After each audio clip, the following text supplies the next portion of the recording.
Hi guys, இது ஒரு awareness video. இந்த வீடியோ பார்த்துட்டு வாங்க. அப்படியே தூள் மண்டை உடஞ்சு போயிட்டுமா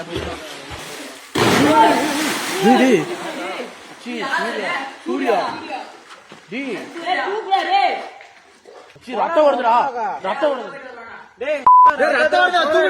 ஃப்ரெண்ட்ஸோட சேர்ந்து குளிக்க போறேன்னு சொல்லிட்டு போன பையனுக்கு இந்த மாதிரியான நிலைமை என்ன தெரியுதுன்னா, கண்டிப்பா எல்லாருக்கும் நீச்சல் தெரிஞ்சாகணும். பிகாஸ் வேற ஒருத்தர் காப்பாத்துறாங்களோ இல்லையோ, அவங்க தன்னைத்தானே காப்பாத்திக்கிறதுக்காக நீச்சல் கண்டிப்பா தெரிஞ்சாகணும். ஸோ எல்லாருமே கண்டிப்பா நீச்சல் கத்துக்குங்க. அண்ட் தென் மோஸ்ட் திங், இந்த மாதிரி ஃப்ரெண்ட்ஸோட போயிட்டு விளையாடுறேன்னு சொல்லி ஹைட்ல இருந்து குதிச்சு, இப்ப அந்த பையன் இறந்துட்டான். மேல இருந்து குதிச்சு தலையில அடிபட்டு டீப் வாட்டர்ல போயிட்டு அவன் இறந்துட்டான். அவங்க கூட இருக்க ஃப்ரெண்ட்ஸாலையும் காப்பாற்ற முடியல. ஆஃப்டர் 10 hours தீயணைப்பு வீரர்கள் தான் அவனோட உடலை காப்பாற்றி அவங்க பேரண்ட்ஸ்க்கு ஒப்படைச்சிருக்காங்க. ஸோ இன்னைக்கு ஒரு உயிர் போயிடுச்சு, நாளைக்கு இன்னொரு உயிர் போகக்கூடாது அப்படின்றதுக்காக கண்டிப்பா எல்லாரும் நீச்சல் கத்துக்குங்க.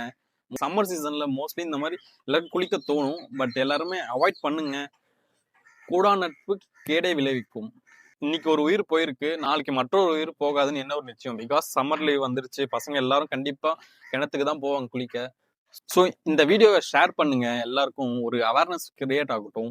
தன்னோட பசங்களை இன்னொரு ஃப்ரெண்ட்ஸு கூட, நீச்சல் தெரியாத ஃப்ரெண்ட்ஸு கூட அனுப்புறதுக்கு யோசிக்கணும் பேரண்ட்ஸ். ஸோ இந்த வீடியோ ஷேர் பண்ணி அவேர்னஸ் கிரியேட் பண்ணுங்க. எல்லாருக்கும் இந்த வீடியோ போட்டோம். இன்னைக்கு ஒரு உயிர் போனது நாளைக்கு ஒரு உயிர் போகக்கூடாது. ஸோ எல்லாருமே கண்டிப்பா நீச்சல் கத்துக்குங்க.